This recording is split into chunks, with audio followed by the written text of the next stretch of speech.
We're full tilt into Epstein, Operation Defend Epstein, Operation Epstein's Fury, World War Epstein, whatever you want to fucking call it. It's deeply unpopular in a way that I even consider to be kind of surprising, because I'm pretty familiar.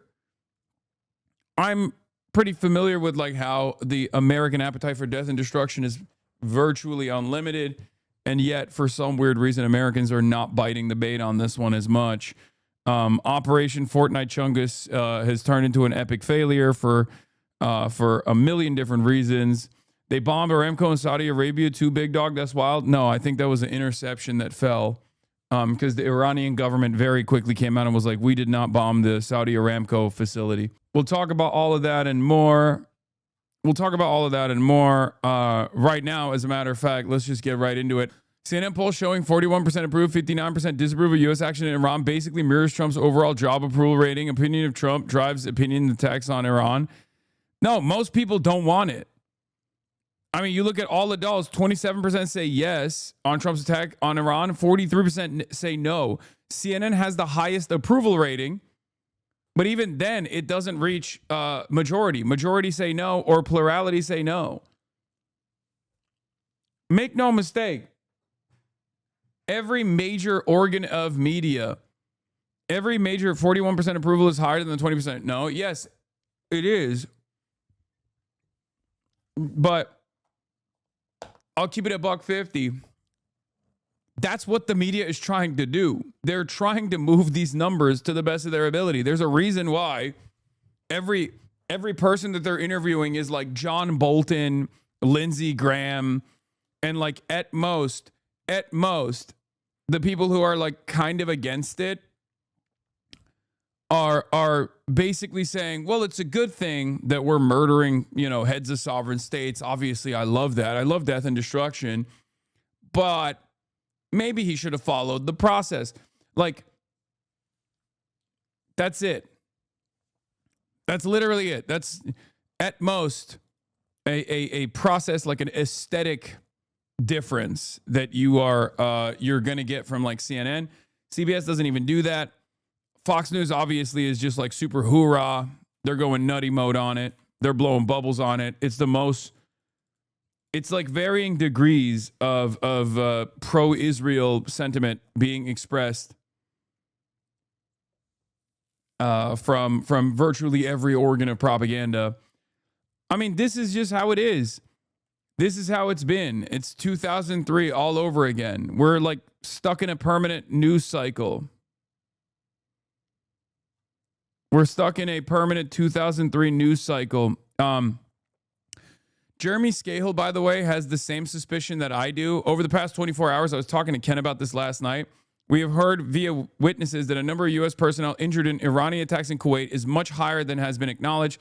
CENTCOM has not responded to our request for comment. So I will say this. The American government is trying to do their very best to hide the casualty numbers right now, and we will find out what the actual casualty numbers are. If they are active duty service members on a fucking boat, it's virtually impossible to hide those casualty numbers unless they do something super crazy. And I don't put it past this administration, but it's very difficult because there's like auto triggers, I think, like auto notices that come out when a service member, active duty service member, is injured. Okay. However, there are numerous ways. We'll start here. We'll start with the dead troops. Okay. We'll start with the dead troops because we are going to be talking about the stockpile diminishing. We're going to be talking about the the massive, spectacular failure that has been Operation Defend Epstein's Honor. We're going to talk about like European allies also getting frustrated, Spain in particular. But where we should probably start today is Kuwait. Okay. Trump also had an insane speech and an insane interview that he gave. He has been on a tear, going on interview after interview after interview. It's been very interesting. But yeah, as I told you yesterday, the reason why Iran is striking hotels and office buildings seeming like civilian properties was for this reason. And here's the thing. The American government has a way of hiding casualties. If you have any loved ones that have served in the region, if you have any, if you have personally served in the region, there are a couple different ways where they just like hide casualty reports, right? One of the ways that they hide casualty reports is there's a lot of fucking contractors, right? They're not considered active duty service personnel, so they just hide. They can just not release the numbers, right? So there's a shit ton of defense contractors, and when they die or when they have like a debilitating injury in service, they don't count. So we just don't hear about it at all. Another thing, obviously, is clandestine operators, CIA. If you're CIA and you get killed, and there's some suspicion that one of the targets was like a CIA facility, you're not in the casualty reports as well. And then another way that they hide like casualty numbers, not death numbers, but casualty numbers is like TBIs, okay? Traumatic brain injuries. So a lot of these guys get completely knocked out. Sometimes you'll hear about it when the American government obviously wants to make a big show of like how victimized they are by big bad scary Iran or whatever. But TBIs are also a really horrific injury that ends up knocking people out of service completely. It's a debilitating, life-changing injury for the most part as a consequence of like blasts. And it's not necessarily like them falling down during the blast or whatever. It turns out a lot of these guys are just like regular reservists that are fucked up for the rest of their lives and turned into vegetables. But the American government goes, yeah, they got a TBI, it's fine, whatever. So,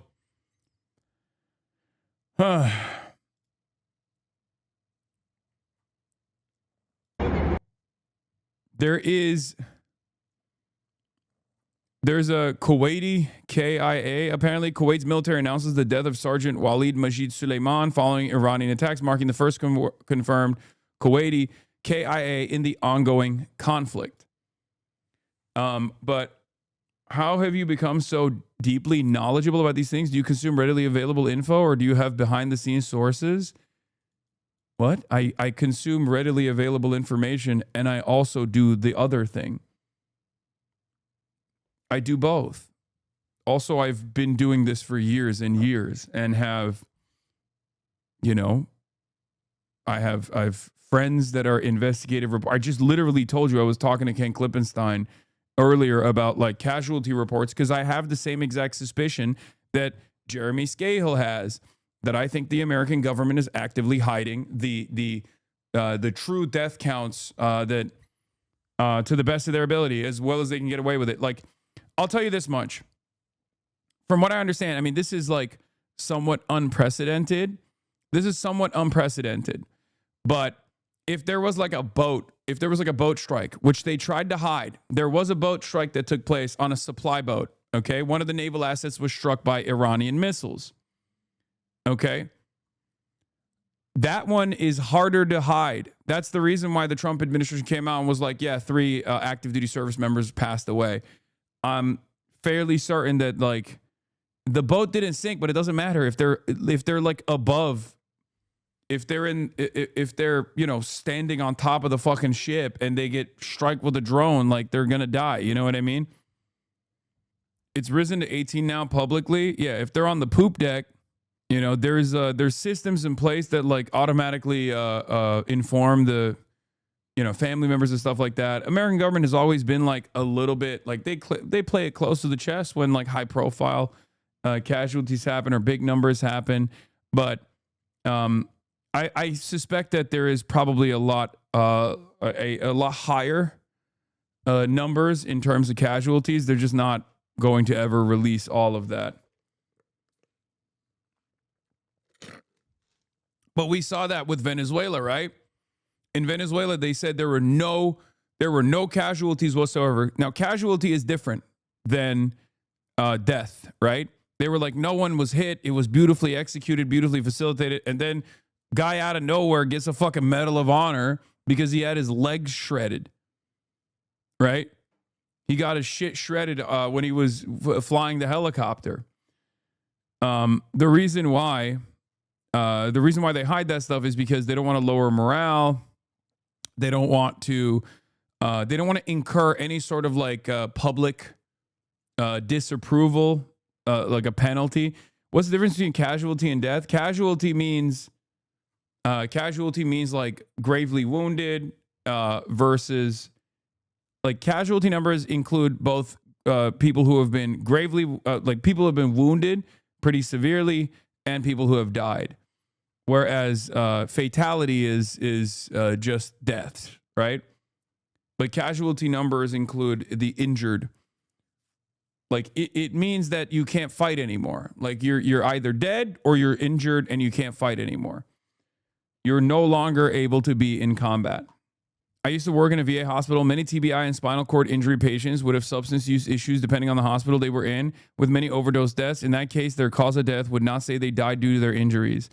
Yeah, I mean, the American military is also a fucking business in some ways, and as a business, they have to like, you know, they do the same shit that businesses do, which is try to soften the impact, soften the blow, and that's one of the ways in which they do it. There is a funny thing that I will cover, of course, which is that seemingly whenever there is an American military action anywhere around the world, okay, some assets are going to accidentally get shot down by other air defenses. And of course, this is what I'm talking about is Kuwait. Apparently, Kuwait shot down 3 U.S. F-15s. Incredible work by the American defenses. Glorious. This literally happened with Biden in Yemen, and it happened with Trump in Yemen as well. I need you to understand, if there is any American naval movement happening anywhere, there are going to be some, 10, 20, 30, $100 million equipment failing and falling and exploding and sometimes falling off the fucking ships, the aircraft carriers, and in evasive maneuvering. It's incredible. We love melting tax dollars on fire. We love lighting tax dollars on fucking fire.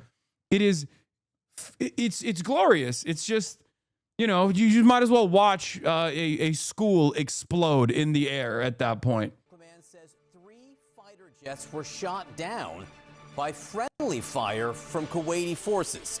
CENTCOM says all 6 crew members aboard the jets ejected were safe. John McCain's ghost is haunting our forces. Yeah. John McCain dropped 6 planes. 6 planes. And the only reason why he was incapacitated was because he was taken as a prisoner of war.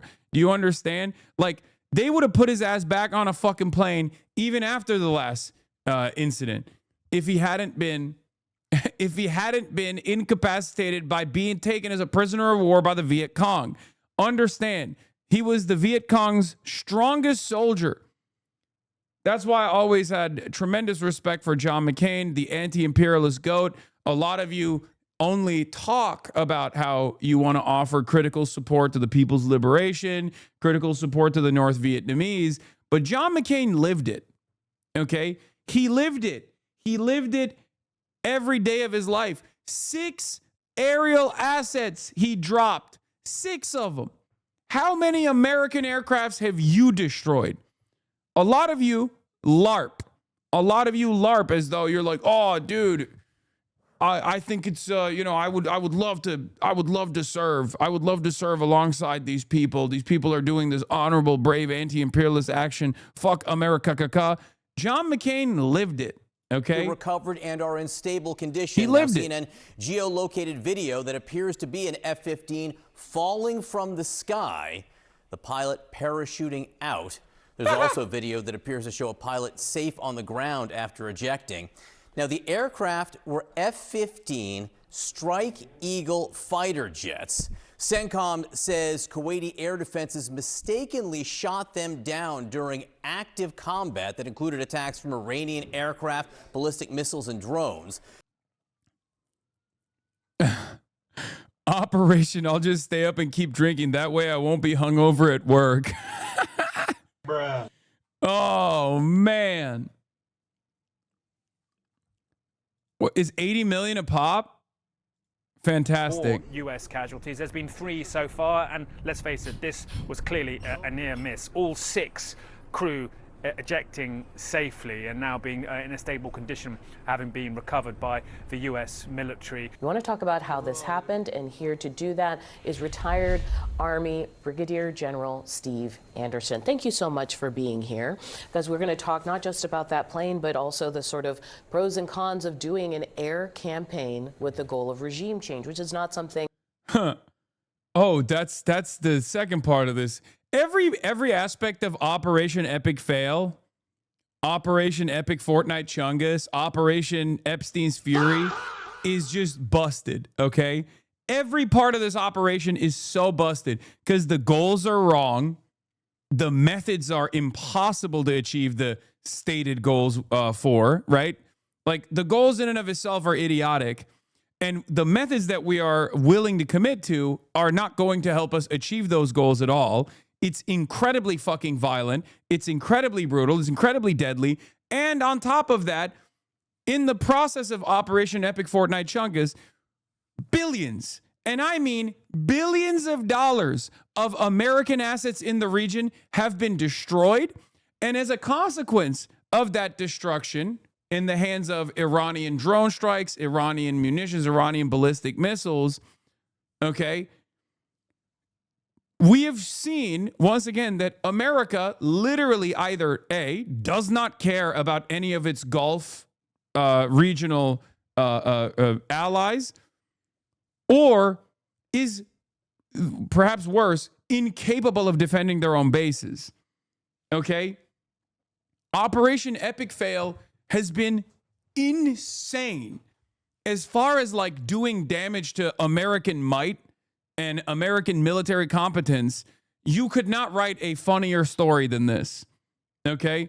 Operation Fortnite Chungus is conducted by actual drunk assholes, drunk rapists who are just drunk at the wheel. Like, very clearly drunk driving this situation, drunk driving the fucking car.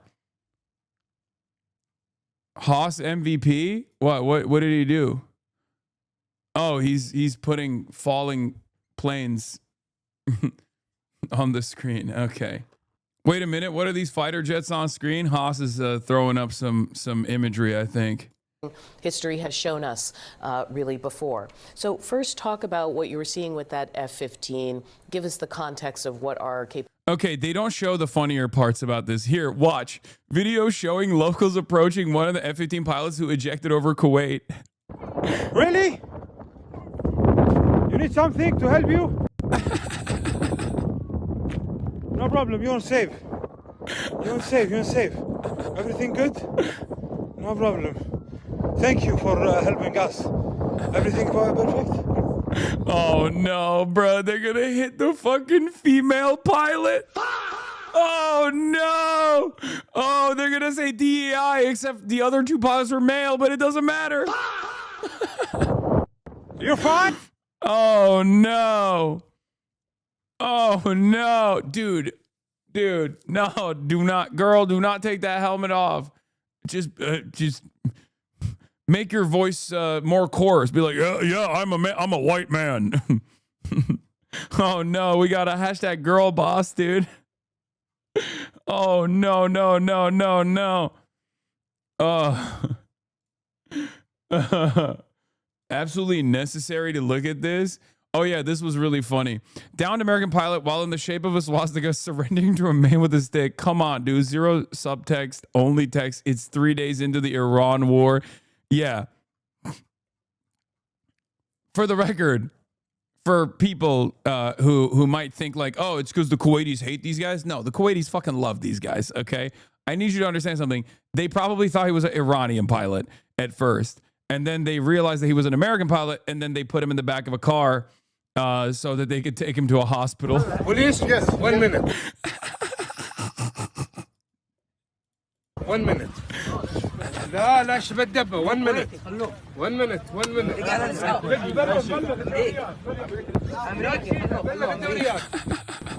Police? Yes. 1 minute. Brother, what is happening? Bro, we are not a serious country, man. They put him in the back of the car like a dog. Oh my God, dude. Oh, that's so funny.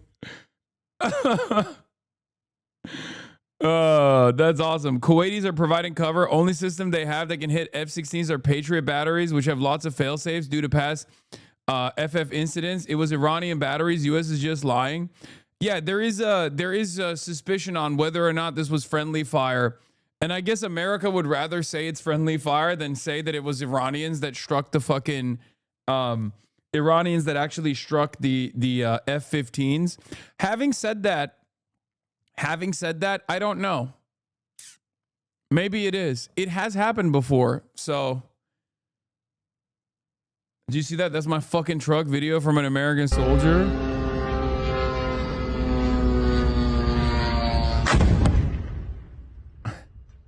That's my fucking truck.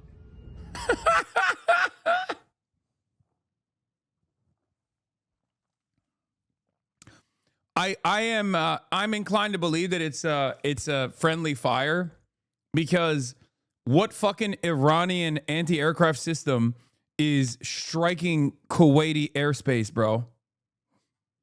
Like, that's crazy. You know what I mean? It's like, because it literally happens right on top of the Kuwaiti airspace. Like, that's this is cognitive information warfare, e.g. lie the fuck out of everything and claim otherwise. This is a new NATO doctrine. Iran has S-300s within range of Kuwait.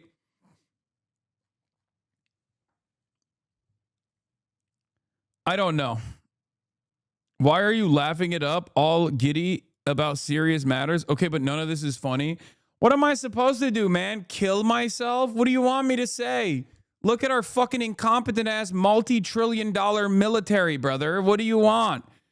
The best possible outcome here for the American military to save face is that they struck their own fucking planes. The worst possible outcome is that Iranian S-300s, Russian S-300s purchased by Iran, were able to literally laser 3 American F-15 fighter jets off of Kuwaiti airspace. And none of this needs to happen at all. So what do you want me to do? Not laugh about the fucking situation?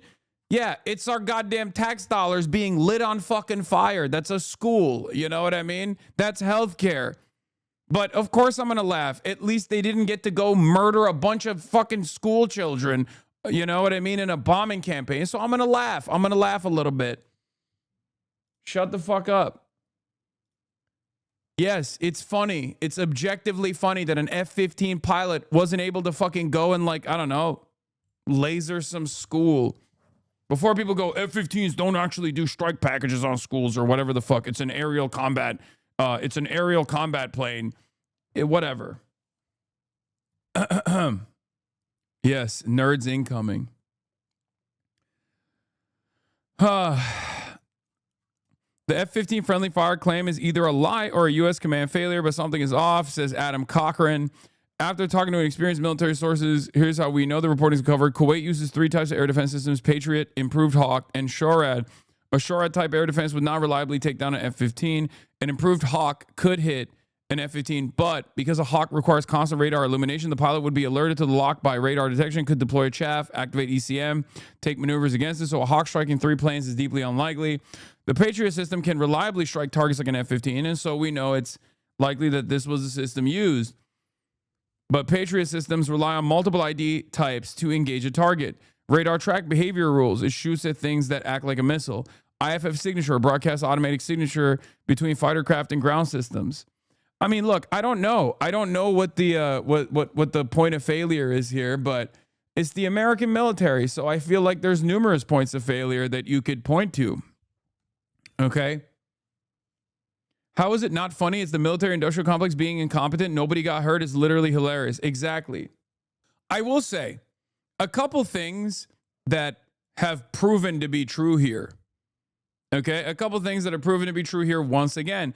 And maybe a lot of you are too young to remember the numerous points of failure that took place in the global war on terror when they first went in. When you go into an active war, no matter how much you've done combat simulations, no matter how much you've like trained your troops, there are going to be very real problems when you get into a real shooting battle. Okay? It's always a clusterfuck. I mean, the one example I always use is like the Humvees. Okay? They brought all these fucking Humvees into Iraq and Afghanistan, and literally they had no coverage, no protection underneath the Humvees. So basically, all of those Humvees turned into dick explosion machines because they would just drive around, and some dude who mixed the concoction and put it into like a Teflon pan, like a boiling pot with a bunch of marbles, would put together a roadside bomb, and that shit would explode right underneath the Humvee, and every single troop's dick would explode in the process. Okay? Literally. How do you not factor in like armor underneath the goddamn Humvee? It's shit like that. It happens all the time. No matter how much you think you've factored everything into the equation, you have the most sophisticated equipment, you have the best machinery, there are always going to be issues. Okay? So there are obviously, again, numerous points of failure and many problems that are taking place with this round of epic Fortnite chungus that we haphazardly put together as we are, lasering Iranian schools, a volleyball team, and an 86-year-old man and his whole family in his residence that we seemingly have presented as this unique espionage victory. Like, oh my God, the American and Israeli clandestine operators are so good. They've deeply penetrated Iran. It's like, bro, he was at his house. Like, that's really, this is the pivotal achievement of the CIA. He was at his house. It's mind-boggling that they're trying to fucking sell this as like as an incredible feat. Okay. Anyway, so there's a lot of, it's costly, it's bloody, it's completely it just shouldn't happen at all. I mean, it's completely ridiculous. And we're doing it anyway because that's just the way it goes. Having said that, as far as these points of failure, I mean, these are at this point you would assume that it would be expected that these sorts of things are going to happen, but seemingly it happens all the time with regular frequency. It literally happened with Ansar Allah under the Biden leadership when the Biden administration was bombing Sana'a, bombing Yemen. They had these issues. They lost, I think, 2 aircraft, right? And then Trump lost another one as well. So fantastic stuff overall. Abilities are in the region. Well, there's probably at least 30 or so F-15s that are stationed there in Kuwait. Well, now it's 27. And they all, no doubt, took part in this massive air campaign that took over the weekend. Over 1,000 sorties were flown. You have to remember that it was an incredibly complex operation involving the Lincoln carrier battle group, the Ford carrier battle group out in the Mediterranean, all the bases that we have in the Middle East. Without a doubt, there was probably Tomahawk missiles launched from submarines, in fact. So it was an incredibly complex operation. So the fact that we'd have some kind of collision or some kind of an incident, is not that, it's not that remarkable. Nobody's nerfect. Bro, that's awesome. That's awesome. Come on. I mean, what? Yeah, we fucking shot 3 $80 million pieces of sophisticated equipment out of the sky with $4 million missiles in the same, at the same damn time. It's normal. It happens all the time. But what is remarkable is the performance of the American military in this and the Israeli military to have done what they've done over the last couple of days without a single shoot down is pretty remarkable. Those aircraft were F-15 Strike Eagle fighter jets. The cause of the incident, of course, continues to be looked at, but those jets are just some of the assets that the U.S. is deploying in the air as this war expands. The military is also using remotely piloted MQ-9 Reaper drones. They carry Hellfire missiles and guided bombs. They are also using B-2 stealth bombers, valued at just... Isn't it wonderful to see why you don't have healthcare on TV every day? I love when mainstream news turns into like QVC for fucking the American military industrial complex. They're like, look at the might of our weapons. They're so fucking sick. So you know, more than $1 billion each. The bombers usually fly out from an airbase in Missouri with a crew of 2. Now, let's get the very latest from our correspondent stationed in key cities. Clarissa Ward is on the Iranian border in eastern Iraq. Let's start with you, Clarissa. What's happening there? Hi, Kate. Well, we are here at the border. As you mentioned, today's the first day that there's some traffic going in and out. They are allowing Iranian trucks and Iranian citizens to go back into Iran, and for Iraqis who may be on the other side of the border to come back in. But I just want to play you some video of something pretty extraordinary. We just saw an Iranian Shahed drone literally flew over our heads. Take a look.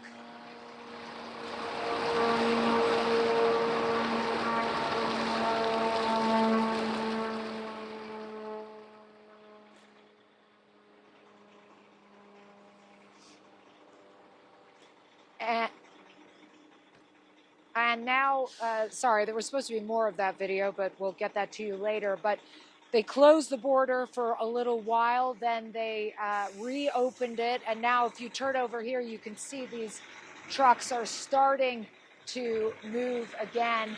We spoke to one Iranian truck driver who told us that he was very scared about what's happening inside Iran, but that he wanted to get back home. Reminder, this border is going to be very consequential because this is where they're going to push the Kurdish militias in to the Iranian state through. Okay? Just so you understand, I'm telling you ahead of time, Babe Ruth calling out the fucking shot. This is the border that they are going to push the Kurdish militias through because they do not have an active mobilization on the ground. The goal here is to destabilize Iran and destroy the state, okay? The goal here is to destabilize and destroy the Iranian state. They are going to send in Kurdish militias, maybe ISIS too, who knows? ISIS would love to get a couple licks in there as well, but I know for a fact, but they are not moving. They want to keep it democratic. All parties agreed to that. Brother, just wait, okay? Just fucking wait. As quickly as possible to be sure that he could get back to his family. Kate? Oh, that's understandable. That's some amazing video. We're getting that all brought in and to show that more of that video that you and your team were able to get. Clarissa, we're going to be showing that for sure once we can turn that around. I really appreciate it, Clarissa. Standing by. How hypocrite after having sacrificed Rojava? Yes. Yes. But these are separate Kurdish units. But they will do it one more time. Okay? They will do it one more time.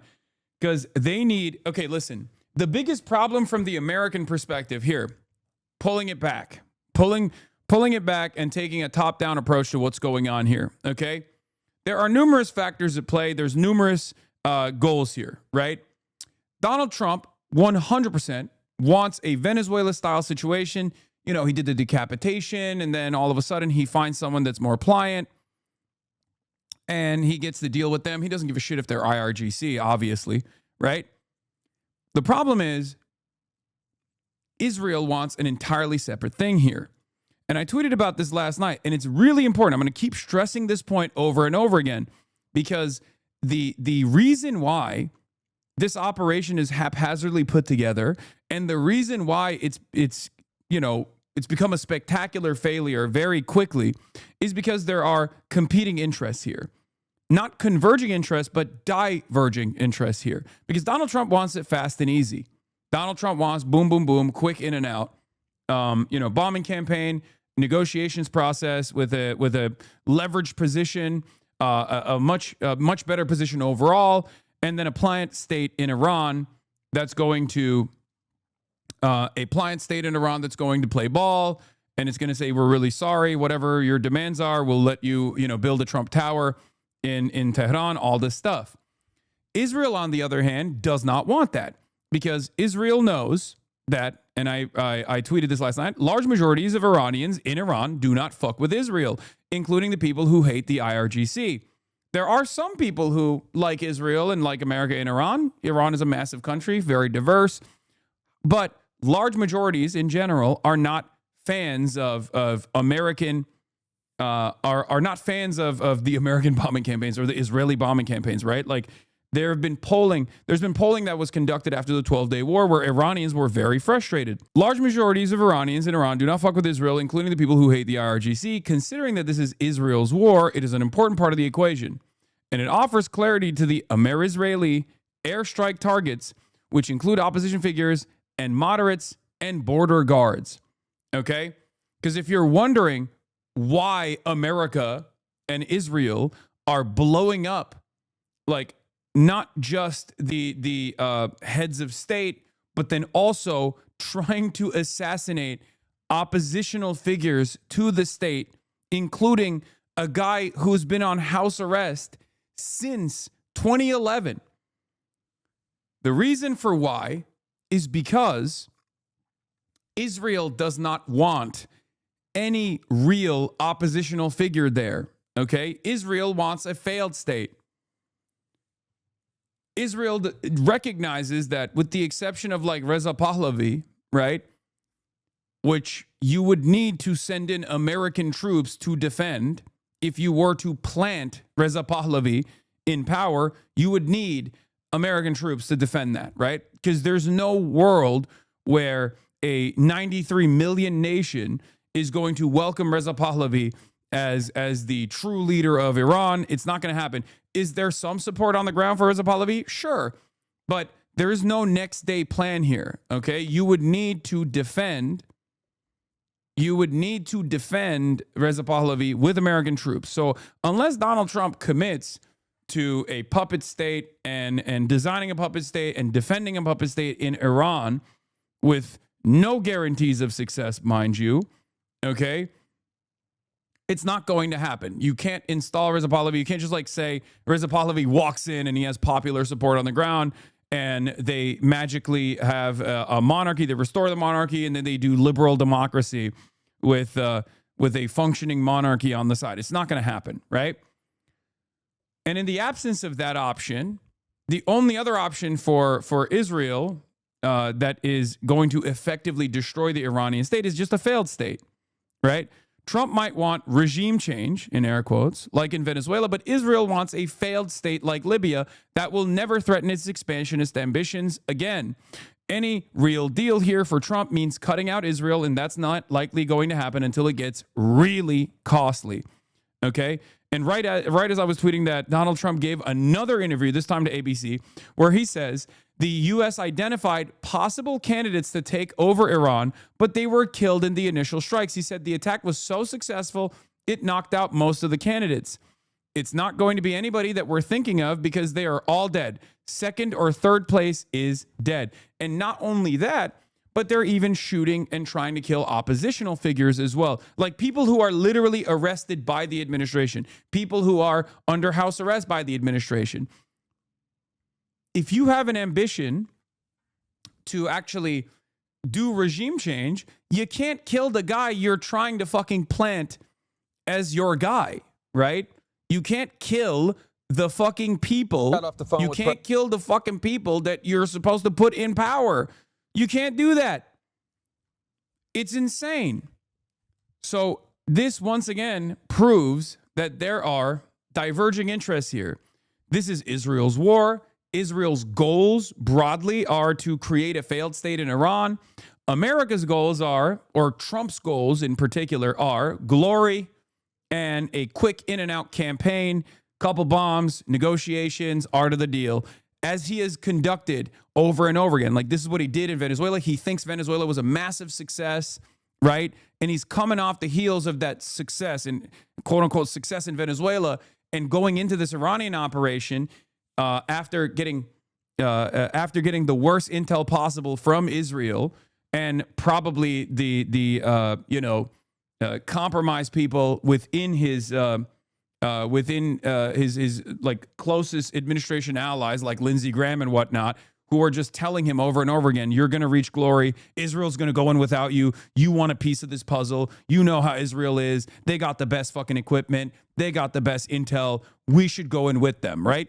That's pretty much how this story was concocted, right?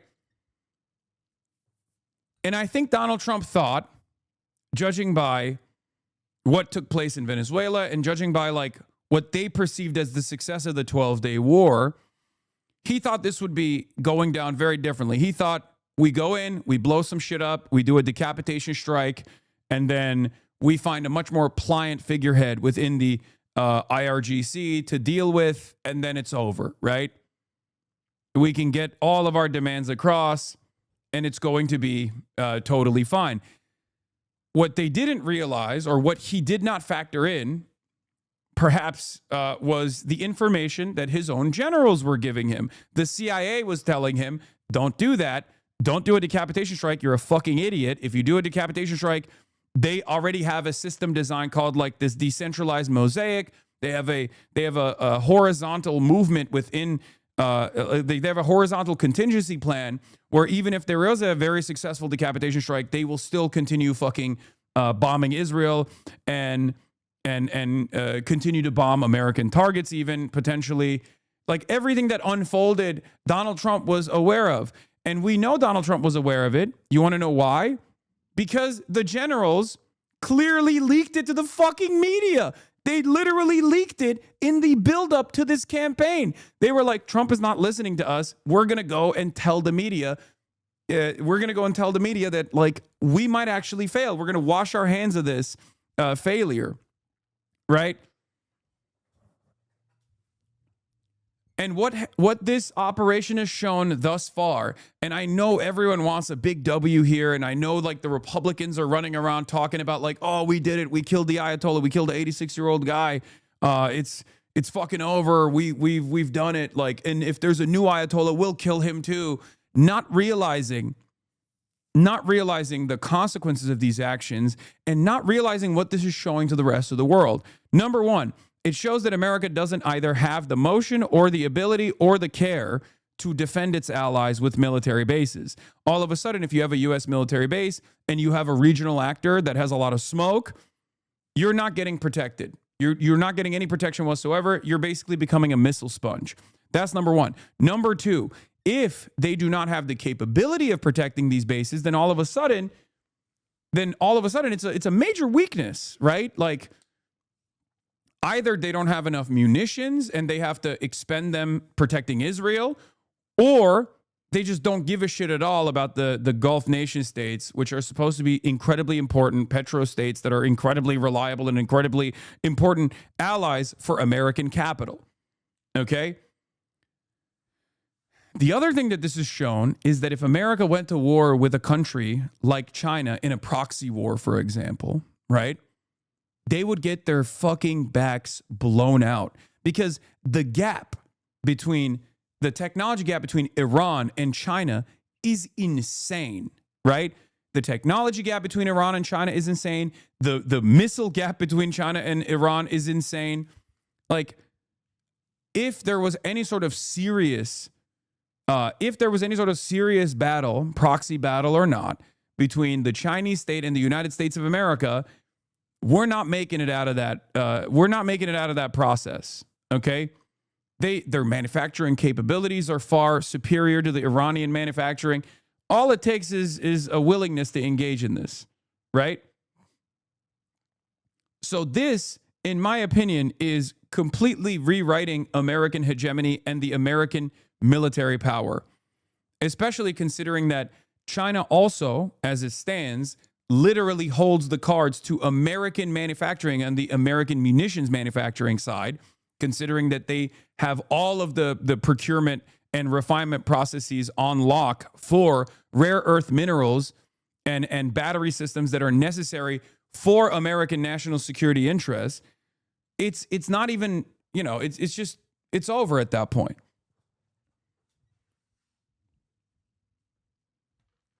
President Trump, it was a roughly 9-minute phone interview talking about the war in Iran. Just want to give you the quotes. He said, quote, "We're knocking the crap out of them. I think it's going very well. It's very powerful. We've got the greatest military in the world, and we're using it." I asked the president how long he thought this war might last. He said, "I don't want to see it go on too long. I always thought it would be 4 weeks, and we're a little ahead of schedule." I asked him if the U.S. was doing more to help the Iranian people reclaim their country than the military strikes, if there was other stuff going on. He said, "Yes, we are indeed, but right now we want everyone staying inside. It's not safe out there." He also suggested it was about to get even less safe. "We haven't even started hitting them hard. The big wave hasn't even happened. The big one is coming soon." I asked the president about the fact that Iran attacked Arab countries in the region, Bahrain, Jordan, Kuwait, Qatar, and the UAE. He said that that was the biggest surprise so far for him and his team. Quote, "We were surprised. We told them," meaning the Arab countries, "we've got this." And now they want to fight, and they're aggressively fighting. They were going to be very little involved, and now they insist on being involved. He said of the Arab leaders of those countries, "I know these people, they're tough and smart." The Iranians, he said, quote, "shot into a hotel. They shot into an apartment house. It just made them," meaning the Arab leaders, "angry. They love us, but they were watching. There was no reason for them to be involved." That was probably the biggest surprise. You have to understand they were living under that dark cloud for years, meaning the Iran. I'm going to be honest. It's pretty funny how leaky of a fucking faucet Donald Trump is. He is literally, he is such a messy bitch, dude. You cannot have a commander in chief that's a messy bitch like this. He loves yapping. Anytime an operation is going poorly, he does the fucking full spectrum. He goes to ABC, he goes to CNN, he goes to CBS. He calls journalists personally to be like, "Listen, Drake, let me tell you something, okay? It's going great. It's going great. I love the situation. I love the situation we got. Iranian attacks have been very successful. They are doing a really good job. Let me tell you, but we're doing a good job too. Everyone's doing a great job."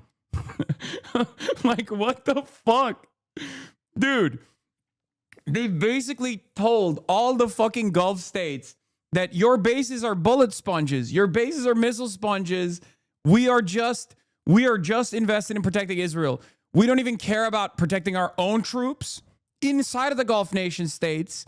We don't care about anything but Israel. M Israel high, M Israel high, M Israel high. That's literally what the lesson is here. Now, of course, these guys are still fucking, they can get pissed off all they want, but it's still Big Daddy America, right? But here, look, you got a Saudi official on Al Jazeera. American defense is focused on Israel without the Gulf states that host many of the military bases. And the irony, of course, this guy's not a Saudi official. Okay, whatever. Host many of the military bases. There's no doubt in my assessment, or I believe that there is, let's say, a kind of resentment towards the ally or the partner if we describe it, he's a Saudi commentator, to the American partner who focuses on Israel's security and Israel's stability without concern for the defense needs of the Arab Gulf states, which are today being subjected to Iranian strikes without American effort. Also, it doesn't matter. A Saudi analyst, same shit. Okay? Saudi analyst is not going to go on fucking Al Jazeera and say something that the Saudi government doesn't believe. Like, what are we talking about? Like, you're making it seem like there's independence amongst Saudi analysts and Saudi officials. No, any Saudi guy that is speaking on Al Jazeera is basically communicating as an organ of the government. Okay, they're speaking on behalf of the government, which is fine. I mean, I've heard this exact same thing over and over again. It makes sense. They're fucking pissed off because they're like, dude, you let Israel strike us in Doha, right? You let Israel strike Doha. Israel killed Qatari nationals in Doha. It was fucking ridiculous. And then on top of that, now all of these bases are missile sponges. You don't even have fucking protections on these bases. What the fuck are you doing?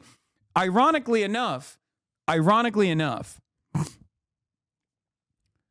what is really interesting about this process also is that when America let go of their own bases and turned them into missile sponges and Shahed drone sponges in particular, what they ended up doing was also harm Israel's defenses as well. I don't know what kind of communication exists, but like the early advanced warning systems, the radar towers that Iran took out probably also play a role in the Iron Dome's defenses not being as good, right?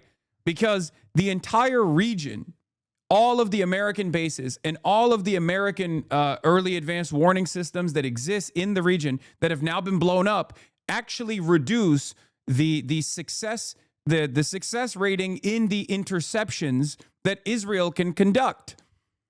And that's part of the reason why you're seeing more and more of these fucking Iranian missiles fall on Tel Aviv. So it's not like Iran is blowing up the Gulf bases for no reason. They're not just like blowing up the Gulf bases because they're pissed off at the Gulf for allowing the American bases to exist on their soil. They're blowing it up for a very real purpose. Oh, I'm sure Hasan has a better strategy than the military. Wait, should I not do any commentary? Should I not even like talk about what's going on, what's unfolding in front of our eyes? Like, should I just sit there and be like, I'm sure the military has a better idea of what's going on? Like when 3 F-15 fighter jets fall, am I supposed to be like, the American military knows they wanted those F-15 fighter jets to fall? Is that what I should be saying here? Like, how can you not look at this situation and see it as a spectacular failure? You think America looks good in this process? The mightiest military on the planet, the most sophisticated equipment on the planet, and they just left their fucking radar towers unguarded. Like, with the exception of Al Udeid, which is where the fucking CENTCOM is, they don't have any fucking missile defenses. These bases were not even being hit with ballistic missiles for the most part. They were being hit with Shahed drones. Do you know how fucking cheap that is in comparison? It's nothing for the Iranian government to keep fucking sending these like slow ass drones to hit the radar tower over and over and over again for like the past 48 fucking hours. We've seen it. Yeah, it's like a flying tractor, dude. They can be shot down with conventional small arms. You understand? They could be shot at with like AK-47s if necessary. For $30,000 with a Shahed drone, you can take out $1 billion worth of equipment. $1 billion worth of equipment. That is an incredible strategy for the Iranian side. Obviously not law, but we can't pretend we understand why the bases have been evacuated. Might have been strategic.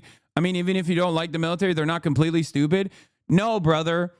It's because America, no matter how mighty its military is, does not have infinite munitions. I'm already explaining to you that when you make a strategic evacuation, you're making that decision with the full knowledge that you are focusing entirely on Israel's defense. That's what's going on. Also, there is a party involved in this that you can't really fully factor in, like how they're going to respond. It's the Iranian side. And it's very clear that the American government, the American military, understood how Iran would retaliate. But the top of the fucking, the commander-in-chief was clearly way more focused on the intel that he was getting from Israel and false assurances that he was getting from fucking Israel. That's my point.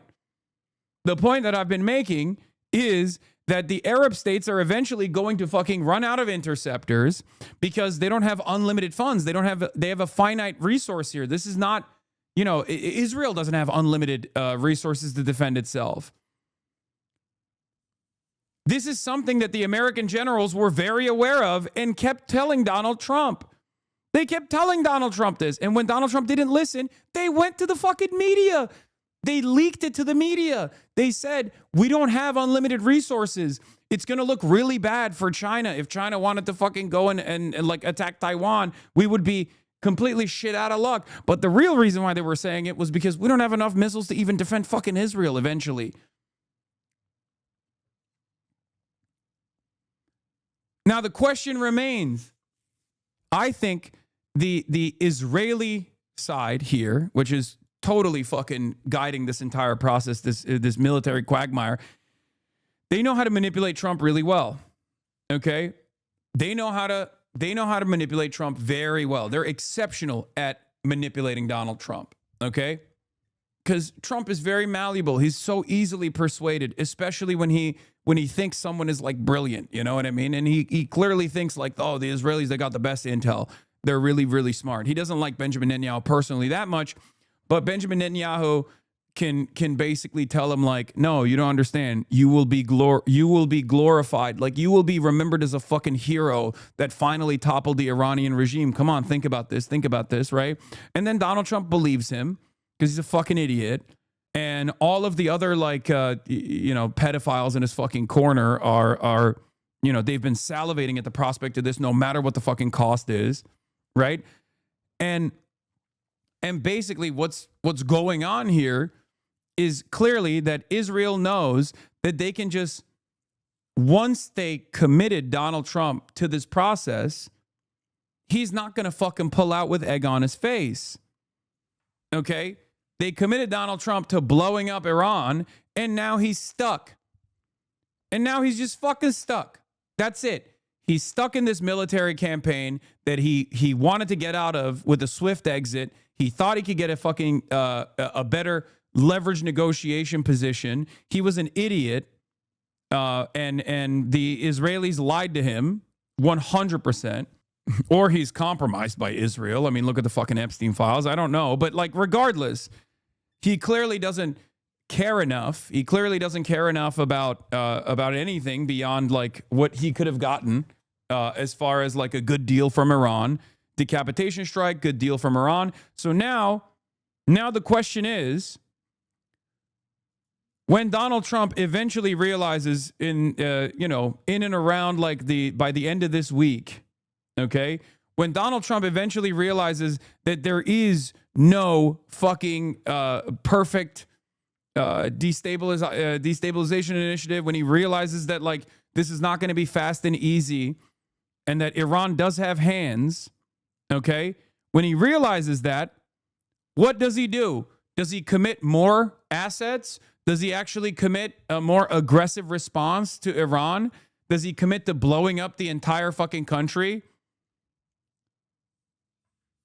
How much longer can he go? Will it be appropriate if oil barrels are $150 a barrel? Will that be good? There's also the other side of the story, the benefits that this has for, let's say you close the Strait of Hormuz. A lot of the oil that goes to India and a lot of the oil that goes to China travel through the Strait of Hormuz. It's like most of the fucking Gulf states. Some of them go through the Red Sea, but that's a marginal amount of oil that's passing through the Red Sea as opposed to the fucking Strait of Hormuz. Almost all of the oil for all of the GCC states, including Saudi Arabia, pass through the Strait of Hormuz. And now that Iran is talking about closing the Strait of Hormuz, all of a sudden that's going to skyrocket the oil prices. I wouldn't worry about until you're just a naysayer to everything. As long as the subs keep brawling in, you'll be fine. Or better yet, why don't you go live in one of these countries you're so fond of? Why don't you do that? I was literally live in Doha a month ago. That's number one. Number two, I will be live from Havana, Cuba in a couple weeks. And not only that, but also this is like what fucking difference does it make to my analysis? Like, do you have a disagreement here, or are you just going to be like live as in live in? Oh, okay. Yeah, I also did stay for an extended period of time in China as well. Yeah, no, I think I'm going to stay here. I'm an American citizen, and I want my tax dollars to actually go to good things that help the American population, as opposed to like defending Israel's interests in the region, no matter how fucking insane and bloodthirsty those interests might be. But it's okay. You can continue being cattle. This bait doesn't even work in the context of this topic, lol. I know. You know, what do you mean? Oh, you don't like your tax dollars going to fucking melt American troops at the behest of Israel's expansionist agenda in the region? Why don't you leave America and go live in what? A country that's being bombed by America instead? Why would I do that? How does this make any fucking sense to you? Nothing makes sense to you because you're a fucking idiot. I pay more taxes than you do, bitch. Okay? Shut the fuck up. By the way, your analysis was correct about the Iranian reasoning behind the hotel strike. Yeah. An Iranian drone strike in a hotel in Bahrain injured 2 U.S. Defense Department employees, according to the State Department cable reviewed by the Washington Post. I told you. I told you.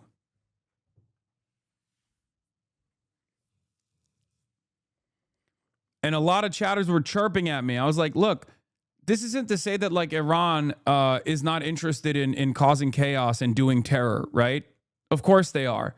But they have limited strike opportunities. Why wouldn't they fucking use them? Why wouldn't they use them on like appropriate targets? It's crazy they had intel for this. I wonder which country has incredible surveillance technology that they might be feeding to the Iranians.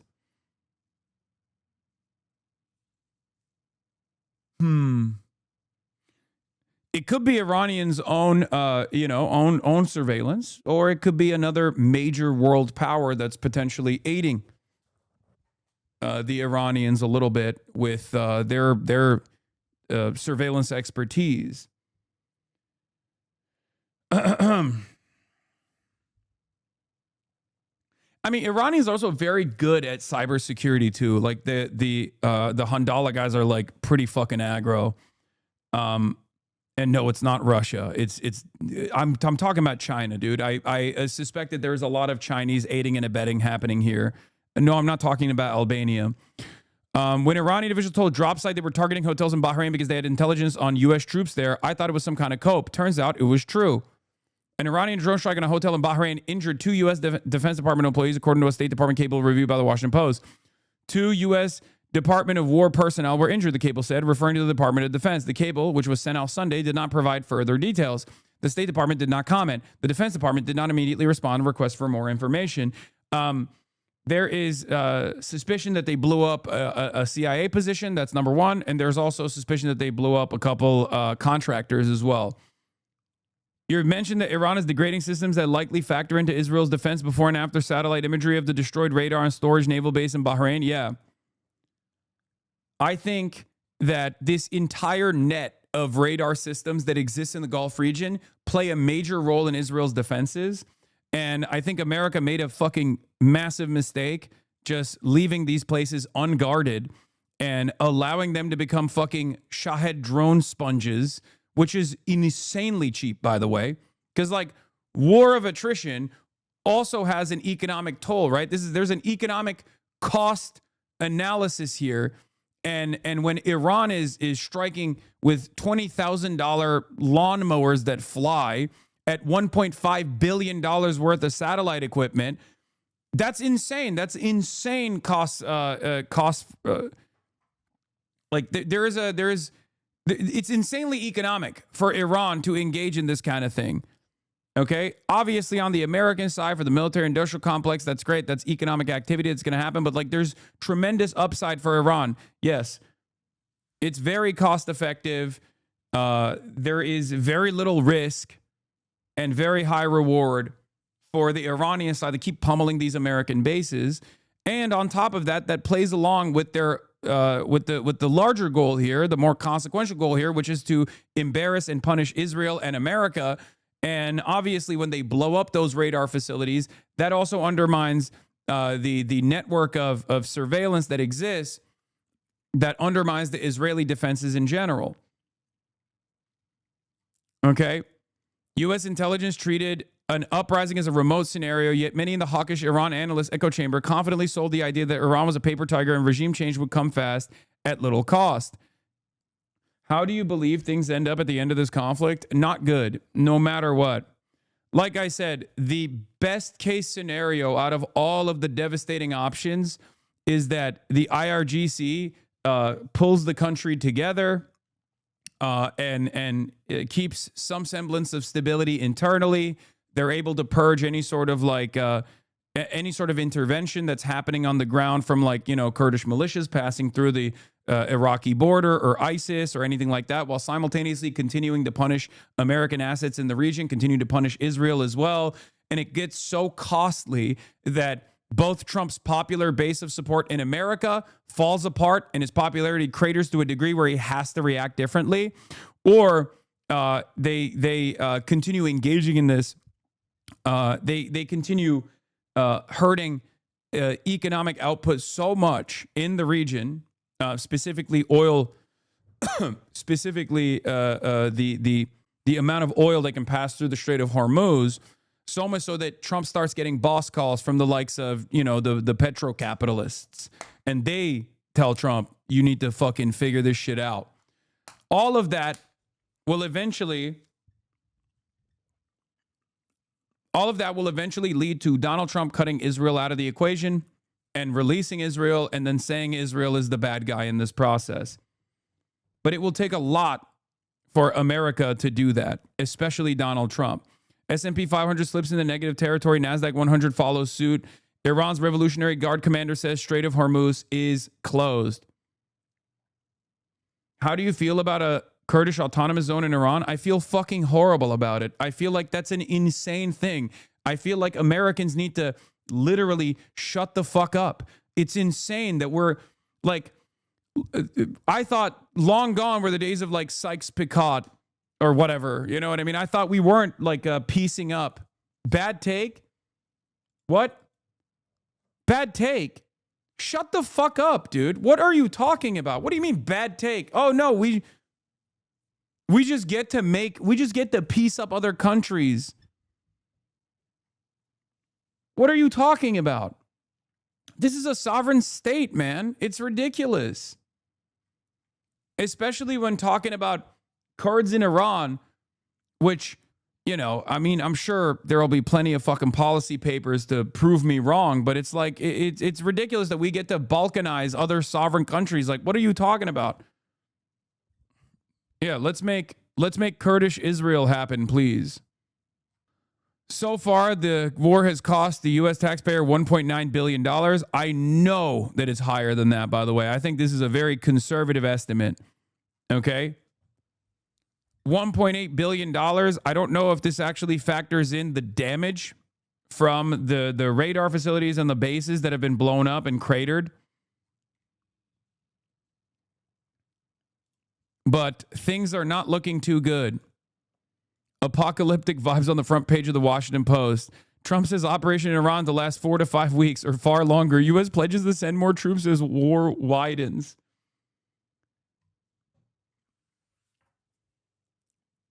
What about balkanizing Chinatown to its own autonomous zone for China? I'm in favor of that. So, yeah, this is costly, it's bloody, it's unacceptable, and it's being done at the behest of Israel, which actually offers a uniquely negative framing to the issue in the eyes of the American public, which is part of the reason why I think you're seeing a lot more Americans say, why the fuck is this happening? Because Americans love war. There's always a little bit of rallying around the flag amongst the nationalist side in the United States of America. And there's obviously the MAGA cult that will scream for years and years about no more regime change wars and how fucking bloody and costly that shit is and how stupid that shit is, and then vote for Trump because he's going to be the peace candidate. And then Donald Trump turns around and says, no, actually, war in Iran is good. Regime change war in Iran is good. I wanted it. That's America first. And then a bunch of dummies say, you're right. Right? A bunch of dummies in the base will turn around and go, yes, Mr. President, I love that, actually. I've decided I love that. The problem here is for many Americans in the edges, for many Americans in the margins, even those in the MAGA movement, Donald Trump said he was going to do no new wars, and they believed it. So all of a sudden, they're going to be like, well, what the fuck is this? What the fuck is this? What do you mean I wanted no new wars? Now you're doing a regime change war and Americans are dying and you're doing this for Israel. It's not looking too good. It's not looking too good for the base. It's not looking too good for the capitalists if the Strait of Hormuz is like successfully closed, which draws America into a naval battle with Iranian naval assets. We don't know what that's going to look like. I don't know how relevant the Millennium incident is. In 2002, there were war games very famously conducted. It cost $250 million to put together these war games to see what it would look like if the American naval assets fought the Iranian naval assets. And the American general that was supposed to be in charge of the Iranian side literally destroyed the American naval fleet over and over again, so much so that they had to literally change the rules, and they had to make sure that the Iranian side was not able to use certain tactics. Okay, so I don't know if they learned important lessons from that, but judging by current performance of the American Navy and the American military in general in the region, I don't know if this goes into naval conflict as well. Iran has like what, 30 assets, right? Total. America had, Millennium Challenge 2002. Everyone is going to fucking talk about this in the upcoming days. Just, I don't know how important it is right now. I don't know how much it factors in to the current, technology has improved so much since then. So it's not necessarily a good benchmark. We'll see. We'll see what happens. I'm just bringing it up to just so you understand that like America is aware that a naval battle with the Iranian Navy would not look as great for the American side as you would think. But it's been, it's 2002 versus now. So who knows? But the Iranian side has also more complex tools as well, more sophisticated tools as well. So,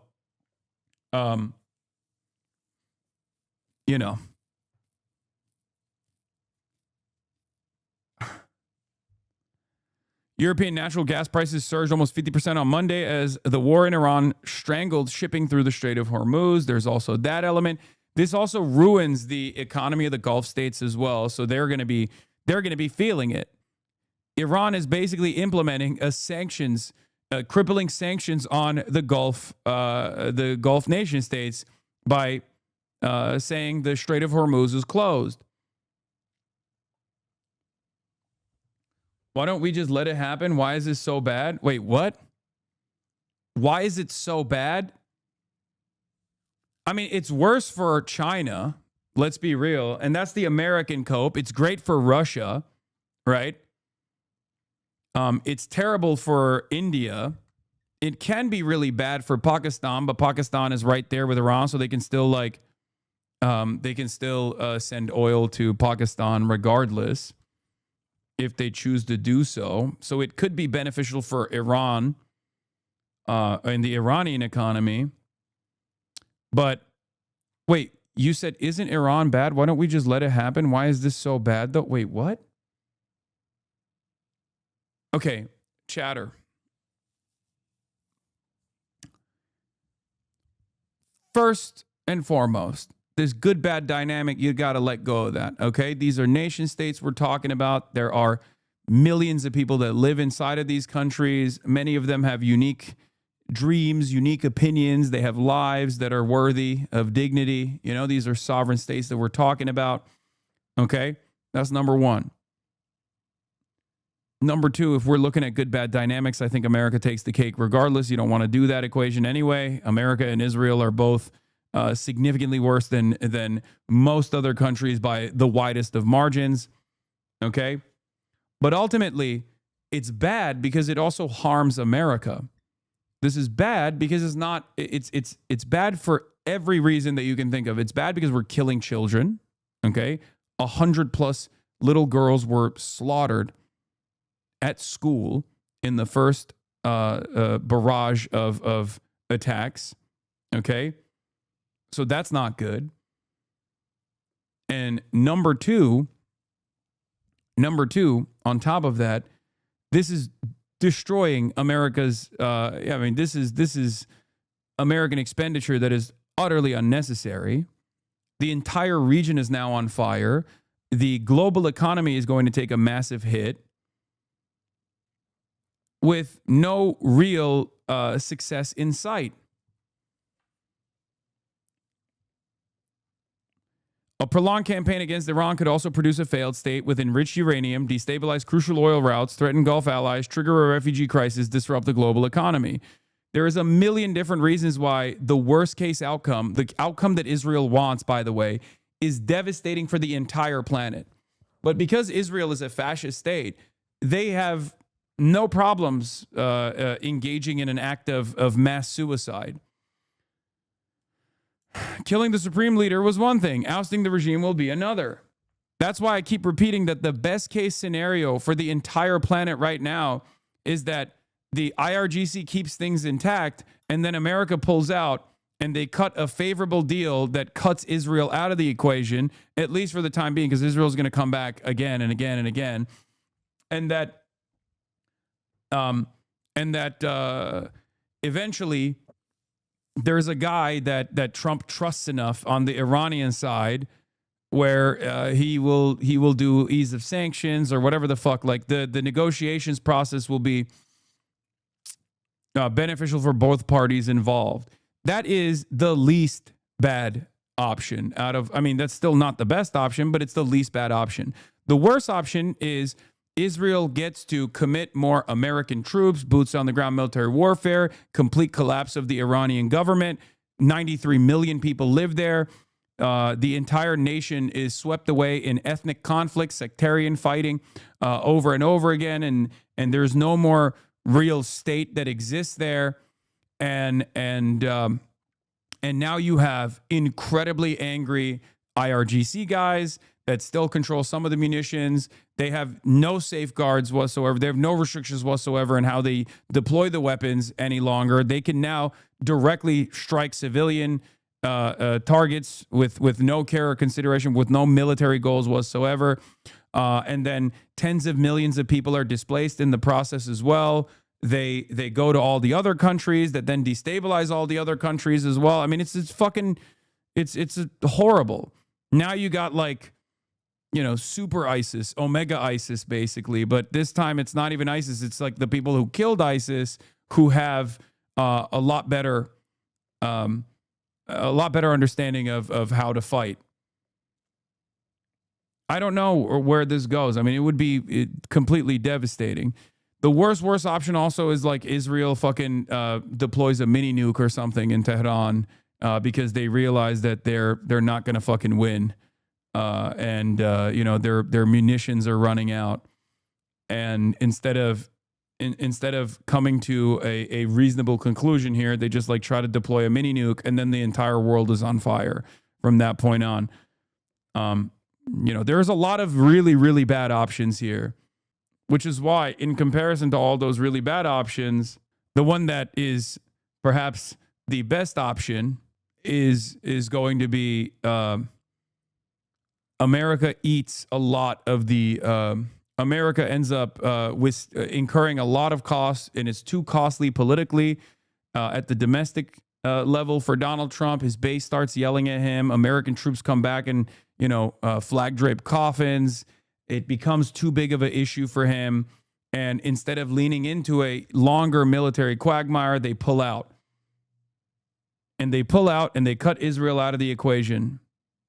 Don't joke, bro. How likely is that nuclear hypothetical future? I mean, it's not very likely, but still an option because, again, Israel is suicidal. Israel's a fascist country.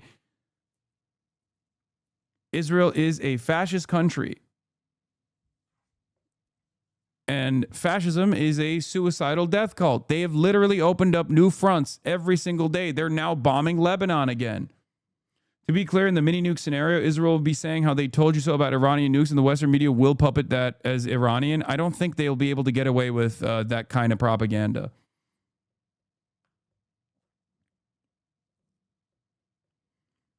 So do you think Israel has overstepped this time? Israel's been overstepping. The only difference is whether or not Trump recognizes that Israel's overstepping and it's too costly for him because all of his billionaire friends start calling him and being like, dude, you need to cut this out. What the fuck are you doing? Trump is not a committed Zionist in the way that Biden was, okay?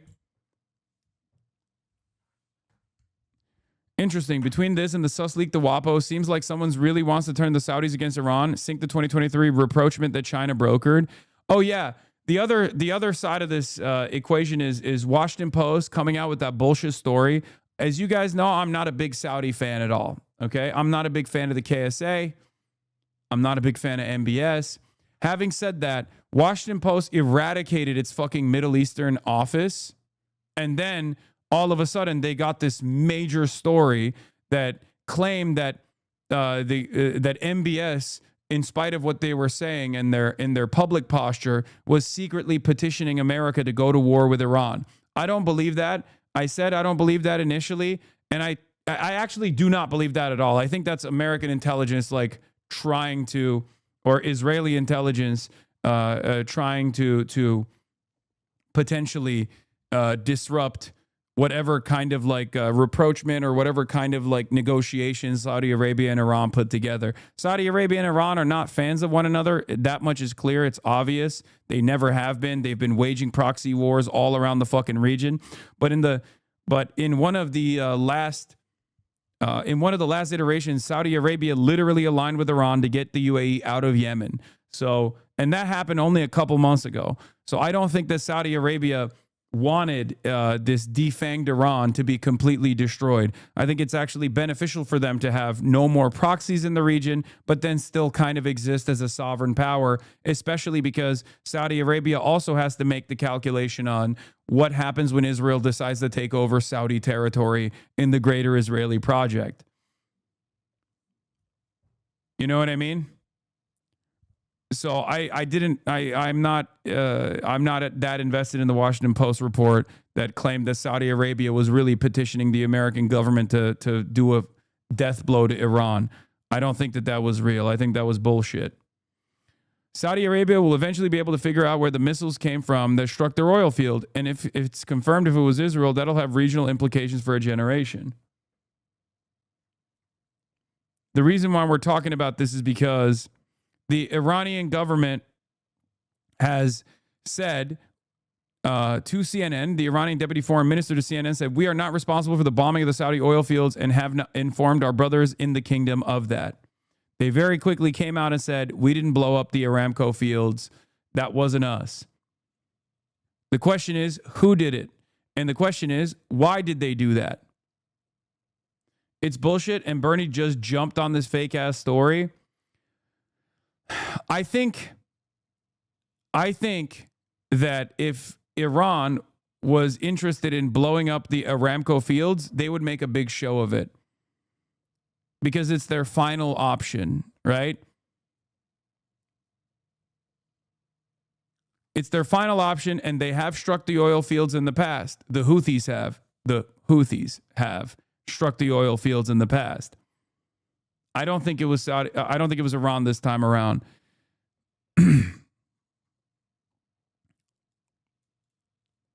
Yeah. If you say Netanyahu dragged the United States into war with Iran, that dishonest creep Jonathan Greenblatt will call you an anti-Semite. But here's the lead of the New York Times report on how Trump decided to go to war. Prime Minister Benjamin Netanyahu of Israel walked through the Oval Office on the morning of February 11th, determined to keep the American president on the path to war. Also, Benjamin Netanyahu came out and literally said, "Thank you, Mr. President. Thank you, Donald Trump, for giving me my most important wish, my childhood dream of striking Iran yesterday." So this is the reason why I get mad when motherfuckers in my chat too go, "Oh, well, don't you think it's like still, an unsinkable aircraft carrier?" Yeah, we've moved past that point. Okay, when new information presents itself, you have to factor that into your new analysis, right? At this point, especially this iteration of the conflict, if you think this is not Israel driving the fucking American state into war, you're a little delusional. I'm sorry.